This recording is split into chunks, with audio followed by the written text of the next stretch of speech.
জনগণের টাকা মেরে খাওয়ার চাইতে চা বিক্রি করা সম্মানের, জুতা সেলাই করা সম্মানের, রিক্সা চালানো সম্মানের, এই কথাগুলো তো আমরা ছোটবেলা থেকে পড়ে আসছি নিশ্চয়ই। তো সেই কথাগুলো এখন তো আমার মনে আছে, তো আমি সেই কাজটাই করছি আর কি। আমার বাবা সেই কাজটা করছে। এখন আমার বাবা কি করছে না করছে বা আমি কি করছে না করছে, এখন যদি এটা আমি লুকাই, এটা হবে কপটতা। তো আমার মনে হলো যে যেহেতু আমি সত্যের চর্চা করছি, আত্মশুদ্ধি করছি, আত্মশুদ্ধির চর্চা করছি, তো আমার যে পরিস্থিতি বা আমার যে অবস্থা, জীবনে যে অবস্থায় থাকি না কেন, সেটা অকপটে স্বীকার করা। চায়ের ব্যবসাটা কিছুদিন যাবৎ বন্ধ আছে। আচ্ছা, কেন? একটু পুঁজি সংকট আছে। আপনি নাকি চায়ের সাথে চিন্তাও বিক্রি করতেন? হ্যাঁ, চামলে চিন্তা করে বিক্রি করতাম। এটা কিভাবে কি? জাগো এফএম এর অ্যাপ এখন পাওয়া যাচ্ছে অ্যাপ স্টোর এবং প্লে স্টোরে।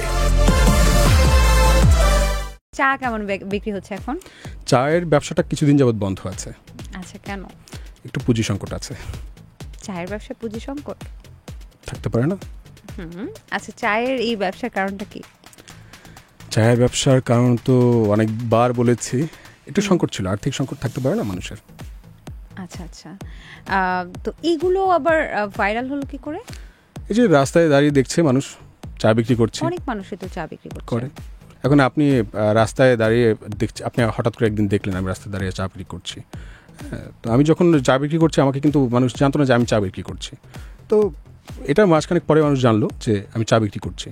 যে জেনেছে সে হচ্ছে গিয়ে জানান দিয়েছে, হয়তো বা কোনো সাংবাদিক ভাইয়েরা মনে করেছে যে এই ব্যাপারটা জানানো দরকার। এখন আপনি আমাকে আজকে ডাকলেন, আমি কি আপনাকে না করতে পেরেছি? না না, অবশ্যই আপনাকে অসংখ্য ধন্যবাদ আসার জন্য। আচ্ছা, সেক্ষেত্রে আমি একটু আপনার পারিবারিক লাইফে চলে যাই। মানে আসলে আপনার কয় ভাই বোন বা কি? আমরা এক ভাই এক বোন। আচ্ছা, এক ভাই এক বোন। আপু কি করছেন? আমার বোনের বিয়ে হয়ে গেছে, তার দুটো ছেলে আছে, ফুটফুটে সন্তান, খুব সুন্দর। এখন আপনি কোথায় থাকছেন? মানে ফ্যামিলির সাথে নাকি ফ্যামিলির বাইরে? আমি বাইরে থাকছি, হলে থাকছি, ঢাকা বিশ্ববিদ্যালয়ে। হলে থাকছেন, আচ্ছা আচ্ছা। আর আপনার বাবাকে নিয়েও এক সময় কথা বলেছিলেন আপনি যে উনি হচ্ছেন মানে শ্রদ্ধেয় আঙ্কেল, আমি বলবো যে উনি মানে খুব, আপনার কিন্তু কোনো ইতস্তত নেই এসব নিয়ে, খুব সুন্দরভাবে আপনাদের প্রফেশনগুলো বলছেন। তো আপনার কি মনে হয় যে এভাবে এটা দিয়ে আসলে মানুষ কি শিক্ষা গ্রহণ করবে? যে নিজের যত ছোটই হোক প্রফেশনটা, সেটা মানুষকে বলাটা, এই বিষয়টা আপনি কিভাবে দেখছেন? আচ্ছা, বাবার প্রশ্ন পর্যন্ত এসে গেছেন, ঠিক আছে। এখন আমার কাজটা তো আমি করছি, আমার বলাটা তো আমি বলছি। এখন আমার বাবা কি করছে না করছে বা আমি কি করছে না করছে, এখন যদি এটা আমি লুকাই, এটা হবে কপটতা।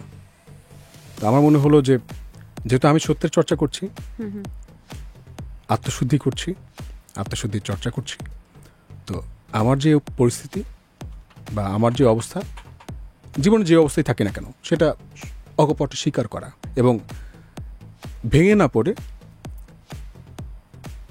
যেটা মনে হয় যে এটা করাটা সম্মানের, যেমন জনগণের টাকা মেরে খাওয়ার চাইতে চা বিক্রি করা সম্মানের, জুতা সেলাই করা সম্মানের, রিক্সা চালানো সম্মানের, এই কথাগুলো তো আমরা ছোটবেলা থেকে পড়ে আসছি নিশ্চয়ই। তো সেই কথাগুলো এখন তো আমার মনে আছে, তো আমি সেই কাজটাই করছি আর কি। আমার বাবা সেই কাজটা করছে। তো আমার মনে হলো যে এটা অকপটে স্বীকার করা উচিত। একদিন কেউ একজন এরকম আপনার মতো প্রশ্ন করেছিল, আমি স্বীকার করে দিয়েছি। ব্যাপারটা দেখে মানুষের কীভাবে যেন মনে লেগে গেছে, ব্যাপারটা ভাইরাল হয়ে গেছে।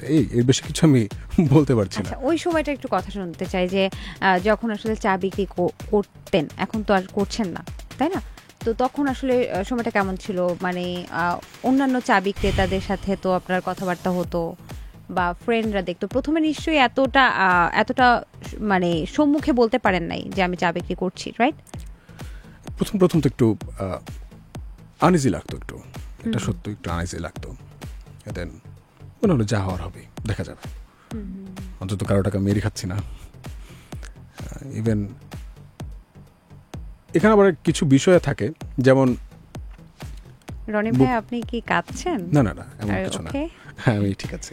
আচ্ছা, আই এম সরি যদি আমি কোনো উল্টাপাল্টা কোশ্চেন করি।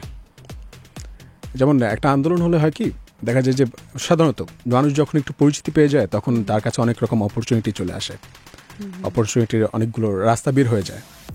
এমন অপরচুনিটি আমার কাছে আসছিল, যে অপরচুনিটিগুলো আমি যদি হ্যাঁ বলি, নিয়ে নেই, তখন দেখা যাবে আমার দেশের মানুষের সঙ্গে আমার বিশ্বাসঘাতকতা করা হবে। এবং সেটা যদি আমি ডিনাই করে দিই, তখন হয়ে যাবে কি, মানে আমার না আমার পরিবার থাকবে না আমি থাকবো, এই পৃথিবী থেকে হয়তো ভ্যানিশ হয়ে যাব, এমন কিছু সিচুয়েশন তৈরি হচ্ছিল। তো মনে হলো যে কোনোভাবে টিকে থাকা গুরুত্বপূর্ণ। সো তাদেরকে বলেছি যে আমি এখানেও নাই ওখানেও নাই, আমি আপনার কোনো অপশনের মধ্যেই নাই, আমি আমার রাস্তা বেছে নিলাম। তো এরকম ছিল, কিছু মুহূর্ত ছিল। আচ্ছা, আর কি। আচ্ছা। আর বললাম যে অন্যান্য চাওয়ালাদের সাথে কি তাদের সঙ্গে আমার খুব ভালো মিষ্টি সম্পর্ক কেমন, হয়ে এই গিয়েছিল। সম্পর্কটাই তো জানতে চাচ্ছি। এই যে তারা না আমার কাছে আসতো যে মামা আপনার কাছে এত